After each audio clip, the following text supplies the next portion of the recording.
Greetings and salutations, everyone. I hope everyone is still doing well, and welcome back to tonight's second half. Tonight's second half, I have 10 horrifying Bigfoot, Dogman, and whatever creatures of the forest encounters. Before we jump into them, a couple links. As you know, I rely on Patreon, PayPal, and my merch to help the channel to continue to grow and go. The links to Patreon and PayPal are in the description below. Merch is displayed directly under the video. Also, Dogman, Frightening Encounters, Volume 1 through 3, the audiobook versions. They were written and researched by Tom Lyons, narrated and produced by me, Jeff Nadolny. Those audiobooks are available on Audible, Amazon, and iTunes, the links to which are also in the description as well. And finally, last but definitely not least, if you'd really like to help support this channel to continue to grow and go, simply subscribe. It doesn't cost you a cent. Click that like button. It only takes half a second. And please leave a comment. Why? Well, because all these things, they help. And guys, they definitely matter. And with that, I have taken far too much of your time. Let's get on with tonight's horrifying second half. Shall we? Today's first encounter. Bowie County, Texas. Late one afternoon in November of 1986, my nephew came down and wanted to go deer hunting at Maud. I grew up hunting at the old Berry farm. I put him in one of the deer stands that my brother and I had put up and went to mine. I told him I would come back by the stand that he would be hunting out of so we could get out of the woods together. That afternoon it was starting to get dark, but still light enough to see. I started back towards the nephew's stand. I started up the creek bottom that ran into the big swamp thicket next to the lake when I smelled something very foul. I could hear something moving in the thicket. At first I thought it might be a deer, but it was far too big to be a deer and sounded more like a man walking in the water. So then I thought it was my nephew, and he had gotten down and started coming to my stand, so I yelled his name. So he knew that I was on my way. This thing started moving away from me and fast. Down the thicket, about 50 to 75 yards, there's this little opening, about 30 feet across. This thing crossed the opening, and I couldn't believe what I was seeing. This creature had to be around 7 feet tall, dark brown fur covering its entire body. It crossed the opening in what seemed to be 5 or 6 steps. I'm not crazy. I know what I saw, and I saw something, and whatever this thing was, it was huge. Today's second encounter, 1989, St. John the Baptist Parish, Louisiana. The same L'Observer article that mentioned the Laplace man's sighting near Roddock in 1983 also makes mention of another Laplace man that had a strange encounter on top of a levee near Bayou Steel.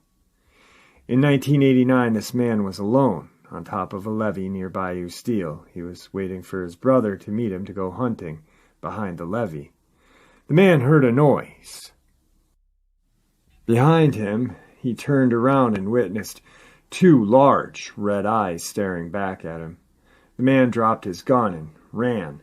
The details of just seeing the red eyes suggest that this sighting happened in the early morning while it was still dark. The credibility to this sighting is that it ran in the paper. Today's third encounter. Ponchatoula, Louisiana. In a new subdivision that was still being developed named Cheryl Meadows, a 12-year-old riding their mini bike along with the cousin saw a lumbering creature approximately 500 yards away. The creature was black, hairy, and walking upright on 2 legs. The cousins were riding toward the creature when they spotted it walking on the side of the road in their direction. The cousins decided to turn around and go back the direction they came from to avoid a close encounter with this unknown, imposing, bipedal creature. Once turned around, the cousin looked back and observed the creature now walking in the middle of the road at a quicker pace toward the children. The 12-year-old that was operating the mini bike accelerated so hard that their cousin fell off the back. Once the cousin jumped back on and yelled, "Go!" they didn't look back after that. The same 12-year-old child claims about a month after they were the same cousin in the woods that bordered their neighborhood when they spotted a bush along the train track shake. Out of the shaking brush came a large, hairy arm, grabbed a handful of leaves, and went back in. It was late in the evening and getting dark, so they couldn't see into the brush. The two children ran the entire way home, about a quarter of a mile. This sighting took place just north of the Manchac Swamp region, about a quarter of a mile away from Highway 22. The report suggests that these two encounters took place roughly in the same area. A cattle bridge that crossed the Yellow Water River was mentioned as a landmark in the report. Today's fourth encounter, Gregg County, Texas. I never told anybody about what myself and my friend saw hunting after school one day. I don't remember him or me even really talking about it much. It was in 1987 hunting season, I'm not sure which month. The two of us were walking along a dirt road in the Locker Plant River bottoms. Not sure which of us saw it first, but it definitely caught our attention. We were looking down a right-of-way when this large figure walked out of the trees. It walked along the tree line for several seconds, going back into the trees. At first, we thought it was one hell of a big man, or maybe someone hauling a deer carcass across the shoulders. I remember asking my friend if that guy was wearing a fur coat. We knew that it wasn't a man. The thing was at least 7 feet tall and covered with fur. It seemed to walk like a person. It was too far away to notice any details about the face, hands, or feet. I'm not sure, but I think it noticed us, and that was the reason it never crossed the right-of-way. We knew what we saw, and even with our guns in our hands, we both ran all the way home. Today's fifth encounter, Harrison County, Texas. I have a dog kennel where I raise and sell puppies. Every night when I get up out of bed to go to the bathroom, I look out my window and check on the kennels. My bathroom window looks out over the dog kennels. I don't turn the lights on because doing this would obstruct my view. I thought I was seeing things. There, standing on the other side of the pen, was a 7 to 8 foot hairy creature. The dogs were all in their houses as if cowering, and it was deathly silent. The creature was standing facing the dog pen, at which point he turned to the east and walked about 3 steps, then turned to the north and stood there. That's when I went and got my mother. She as well saw it, but not as clear as I did. It stood there after my mom came, and then it went into the woods. My house is surrounded on 3 sides by woods. It's very secluded. Every night it's here, and we are terrified. It screams often. My children have even heard it. I know I sound like some sort of fruitcake. I don't tell anyone because I feel like people will just think I'm crazy. I'm buying motion lights to see if it will make it go away. This creature is here every night and we hear it scream. I don't know if the neighbors have heard or seen anything. I don't want to be made fun of. Today's sixth encounter, Harrison County, Texas. I was a newlywed at the time and we were at my brother-in-law's place visiting. I'm basically a city boy, but my brother-in-law has grown up in the country out there and knows the area very well. We were out squirrel hunting, and we also went to check on some of his fishing lines. On our way back, we were walking through the woods on what looked like a dirt road. I was feeling very uneasy. I could tell something was not right. We both heard some branches breaking. We heard something hard hit the ground. Right then, we saw it. It walked into the clearing about 50 yards in front of us, stopped and looked at us. It had long, brownish hair and was at least 7 to 8 feet tall. The only place I didn't see a lot of hair was its face. I was very curious. I thought it was someone playing a prank or something like that, so we kept walking towards it. It then walked into the woods and was gone. When we got a little closer, the smell was sickening. We took a look around where it had gone into the woods, but we could find nothing but some broken limbs on the trees. A lot of them were broken up high, 7 to 8 feet taller than I was, with my hands over my head. We kept going to the house, and that same feeling that something was not right wouldn't leave. My brother-in-law was as white as a sheet. As we got closer to the house, we smelled that awful smell again. We heard something breathing and some grunts over to the side of us. We saw it again standing between some trees. At that point, I was wicked scared and just took shots at it. I don't know if I hit it, but it let out a scream or a roar that almost made me piss myself. We both took off running for the house, and it was keeping pace with us. It was in thick woods. Then one thing I remember about it was I could hear it breathing. I could hear the branch breaking as it ran. As we got to the edge of my brother-in-law's property, it stayed in the tree line, back where we couldn't see it, but we could still hear it grunting. We got to the house and got all the kids inside and stayed. That night we heard the sound on and off most of the night. Today's 7th encounter. I grew up in the countryside close to Essex, United Kingdom. We lived in a very rural area surrounded by thick woods and fields. Back then, and there was only a small farm down a single-track road. My first encounter with this thing that I can only describe as a beast was in our garden about 11:30, when I was about 13 or 14. My stepdad had just driven back from the pub, and he was in the kitchen making toast. I went down to get a drink of water. The back garden floodlight was switched off as it was very blinding when it came on. My stepdad noticed something moving about in the garden as he was looking out of the window. He questioned what he was seeing, so I took a look, and as we tried to work out what it was, but we couldn't make it out clearly, so we switched on the floodlight. In the light, we could see all right, as plain as day. This thing was on all fours, drinking water from our pond. It was huge. It was black and very wide and very muscular.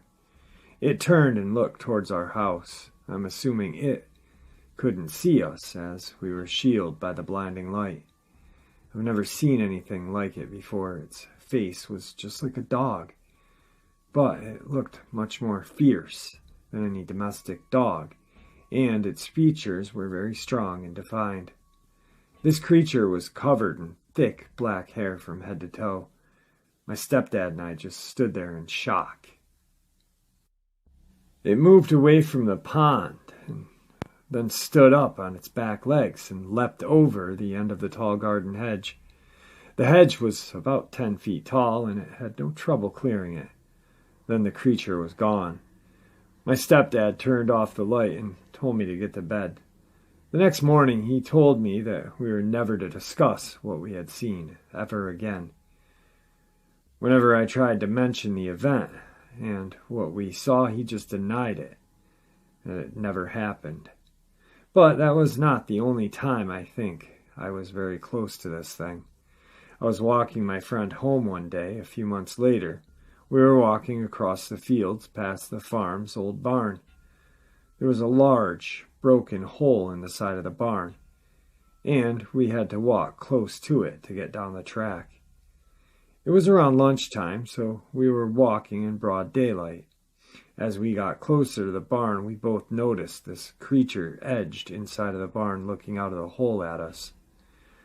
We were watching it, trying to make out this thing in the dark, when it moved, and I knew it saw us. We both questioned what it was, or what it could be, and we both decided to back off slowly and return the way we had walked. As we did this, the creature moved further backward into the barn. I think it did this to remain hidden. We walked back to my house very quickly, and I never went down there again on my own that I remember. There was one report sent to the police about an unusual animal in the area after something huge ran out in front of a dog walker. The dog walker said it was crossing from one wood to the next. The dogs refused to walk near where the animal was and sat whimpering. The police got castings of some prints from down there, but then it just went hush-hush, never to be mentioned again. So this is my personal experience, and I'm thankful I no longer live in Essex. Tonight's 8th encounter, Harrison County, Texas. Easter Sunday, my husband, 2 girls 6 and 9 years old, and myself had completed our Easter visit with family and decided to take the girls out to his family's land. Just let them be in nature and give him a chance to target practice. We drove through the gate on the dirt road until we came to an open pasture on the right. These pastures are planted for deer hunting. We parked the car in the open area, walked back to the dirt road, and went east to a little pond. Let the girls see the tadpoles and throw rocks. When from behind us there was a loud crunching in the bush. We decided to move back toward the car after hearing nothing more. My husband wanted to shoot his pistol. We crossed the dirt road immediately across the pasture where the car was parked to a deep ravine. I'm 5'7", my husband's 5'10". The sides of the ravine was way over our head. We shot several times when suddenly a large animal lunged into the ravine in front of us, only about 10 or 15 feet. He paused, looked at us, and then in one leap jumped out of the ravine. We froze for a moment, then my husband grabbed my 6-year-old and I took the 9-year-old, and we ran toward the car. And to our surprise, a loud brush noise indicated the animal was running toward our car. It stopped in the brush line immediately in front of our car. We unlocked the driver's side door and shoved the kids in, climbing in behind. He jumped in the ravine between us and the target. Today's 8th encounter, Latimer County, Oklahoma. It was dark, about 8 p.m. My 2 sons and I were watching television, eating popcorn. The eldest, 16, was sitting across the room on a love seat. The youngest, 8, was sitting next to me on the sofa. We were sharing a bowl of popcorn placed between us. I smelled this horrific stench coming from the window directly behind us. My family has teased me about having a nose of a hound. So the 16-year-old says, "Oh, Mom, you're always smelling something." Well, I look around and the smell dissipates. We continue watching television. A few minutes pass and the stench blows in again. I got up while telling my oldest son to help me pull out the sofa, that there was something horrible under it. As he approached, he smells the stench and says, "It's a snake." The youngest moved back. We pulled the couch out and looked all over under the entire room. Came up with nothing. We noticed the breeze blowing the curtain and decided that whatever the source was outside and we'd check it out in the daytime. My 16-year-old went out of the house about an hour later. He came back inside for a shotgun. His dad has taken him hunting since he was 6. He knows guns in the woods. He said someone was standing in back about 6 yards north of the house by the railroad tie post, watching the house. And it was one darn ugly big guy. He took the gun and went toward the chicken pen. I heard him yell from about 50 yards or so from our chicken pen to call the law. I was scared beyond a measure for my son not knowing what had just happened. I called the sheriff. After about 10 minutes, my son came back in the house. He said the guy stepped over the barbed wire fence and jumped over a brush pile while leaving. He hadn't used the gun. The 2 sheriff deputies arrived. They shined the lights up and down the property and found nothing. My son went to his grandmother's house to inform her that we had a prowler. She lived about 40 yards northeast of us. He'd been gone only about 20 minutes when I heard the metal latch on our outside storage building.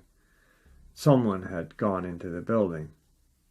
Now my youngest son and I were in the house. The eldest, knowing I was already spooked, would not be lurking about. His dad was out of town working, putting up gas rig. The question being, who had opened the latch? The building is my laundry room and contained my washer, dryer, and deep freeze. I phoned the mother-in-law and asked to speak to my son. When he answered the phone, I asked if he had been there the whole time. The answer being yes, I told him someone had entered the laundry building, and to my knowledge hadn't left. He said he would be home. After telling him to be careful, I waited and watched. He was home in 2 minutes. While we were discussing what to do, he yelled, "What the hell is that?" My 8-year-old ran into the kitchen.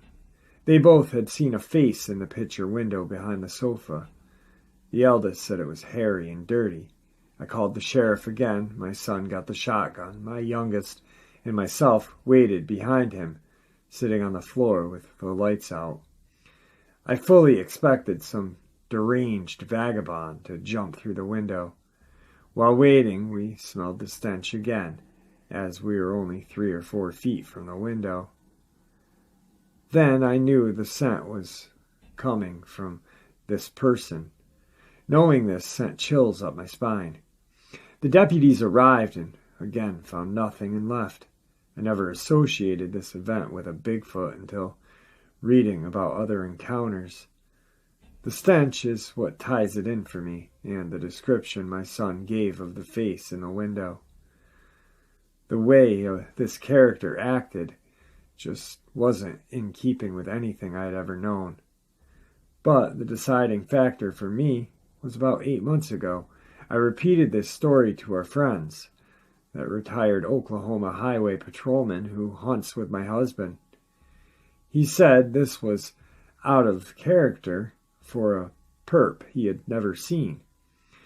As close as I can describe it, and the scent was a mix between dirty, wet, steamy blue jeans, soiled diapers, and wet, filthy dog. That's why for years I thought we had a deranged or drugged-up tramp lurking about, as my husband had found the signs of someone being in the woods roundabout. Today's 9th encounter, Jasper, Texas. We were 4-wheeling on the trails at Ebenezer Park around 11 in the afternoon. My friends and I started out down the trail that runs between Ebenezer and Boykin Springs. We had stopped to check the bike for proper equipment and make sure everything was okay before proceeding. We heard something back at the trucks. The guys headed back to the trucks to see if someone was breaking into our vehicles. My girlfriend and I hung back so we could spend some time together and talk. We were there for at least 15 minutes, and we heard what sounded like a deer walking upon us. So we waited to see what it was. When she stepped out, it was awesome. I had read a bunch of books about Bigfoot and wondered what it would be like to see one. I got my chance. She, you could tell it was a female, stood against a tree like a construction worker, leaning against a shovel. The funny thing about the sighting was I felt like I was in no harm. It was maybe 20 feet away from me, and at no time did I feel like I was going to be harmed. My girlfriend and I sat on the bike for a good 20 minutes. You could tell that she, the Bigfoot, was as curious about us as we of her. She actually didn't turn to run. I had grown up in a little town in East Texas and had squirrel hunted all throughout the woods and wandered the same woods when I was around 15. But this was the first time seeing this. All I could think about was how she looked, how something like this had never been killed. Then after a while, she just started to really stare at us. Then it hit me that my dad had told me when I was in the woods that animals hate to be stared at. They get panicky about it. About this time, I thought that it might be a good idea to go our separate ways, so I cranked up the bike, and when I did, she just disappeared into the woods. I told the guys what happened, and they told me that I was crazy, that there was no such thing. Today's 10th encounter, Tyler, Texas. I went to the river camp in the afternoon at the end of October of 1999 to fill my deer feeders. I had a late start, and I was afraid I would get stuck if it started raining in the bottom, so I parked a half a mile or so from the camp. There was a chance of rain in the area, which was good because it had been dry, but it doesn't take much for this area to get wet quick. I filled 2.5-gallon buckets with feed corn and took off walking down the road that leads past the first feeder. I noticed before I got to it the feeder was missing. After closer look, I found the feeder hanging in a tree. It had been wrapped around a limb it was tied to, like a tetherball. The feeders we were using were made of 4-inch heavy PVC drain pipe, about 2 feet long. The rope was about 10 feet long. I was thinking of climbing up the tree, or better of it, when I saw something move to my left. It was about 75 feet away and hiding behind a large oak. I had just seen it, just for a second, and thought I was seeing some strange-looking shaggy hog. As soon as I moved toward it, it started to move off. I followed it for a couple of minutes in a fashion, but I could never get a good look. It was very good about keeping the brush and the trees between it and myself. As this is in place where the river overflows regularly, the runoff end of the slough. There is an excessive amounts of dead trees, brush, and briar at times. Sometimes it piles up so thick that it looks like a beaver dam. I could only catch glimpses of it because of the thick cover. Because of its shaggy appearance, I had begun to believe it was an emu, or maybe 2. I know this sounds strange, but a couple of weeks earlier, a man in one of the hunting clubs up the road told me that someone had emptied a cattle trail full of unwanted emus in their club, and I was convinced this is what I was looking at. We continued on this way, moving up the river. We came to an old railroad crossing at another camp house and a boat ramp across the river. We were to the point where they either had to step into the opening or go back the way it or they came, or turn and face me. When it stepped out, I really couldn't believe it. At first, it was a Bigfoot, Sasquatch, woolly booger, or whatever you want to call it. There's nothing else it could have been. I was 50 feet or less away from it. The left side and back were to me, and I couldn't see its face. It was about 7 feet tall, walking upright and covered in long, shaggy hair. It was longer on the arms, which hung to the knee, and covered its hands. The hair was dark grayish black and reminded me of old hay rolls that had been left out in the pasture uncovered. It had huge, wide shoulders, and the head just sort of blended into them. I didn't see the feet. I would estimate its weight to be 300 pounds. Although it was large, I would describe it as lanky. As it moved over the bank, paused, and moved down the river out of sight. I noticed the hair on its rear end was thinner, and I could see its butt. It was black, and I could see its muscles working. The sighting lasted about 10 seconds. By then, my hands were shaking from the adrenaline rush I was having. I haven't had a rush like that since I was a little boy, about to take my first deer or try and missed. After I steadied myself 20 seconds or so, I decided to go see where it went. I figured it had to cross the river. You can walk across there pretty easily when the river is down, and it was. I took about 10 steps, and a very loud snap came directly behind me. At about 200 feet, that's when I left. I went straight back to my feeder, dumped the corn out on the ground, and got the hell out of there. I was feeling flighty, to say the least. There was no doubt in my mind that when I started following this animal, it was on all fours. If at any time it would have been on two legs at 7 feet tall, I could have seen it clearly. It took full advantage of the thick cover. It didn't stand until it reached the opening of the river crossing. I've heard of the booger monster stories all my life, but never really believed them. I now realize this animal has been here all along. I've seen some strange things in the woods I couldn't explain. Some of them don't seem so strange anymore. If I see it again, he can go his way and I'll go mine. Wow, 10 terrifying encounters to end the night with. I hope you all enjoyed tonight's second half as much as I enjoyed sharing it with you. Guys, thank you so much for all of your support. It is truly amazing how far this channel has come. With that, everyone, stay healthy, happy, and safe. And may the Great Spirit watch over us all. And may He guide us down that path that we call life.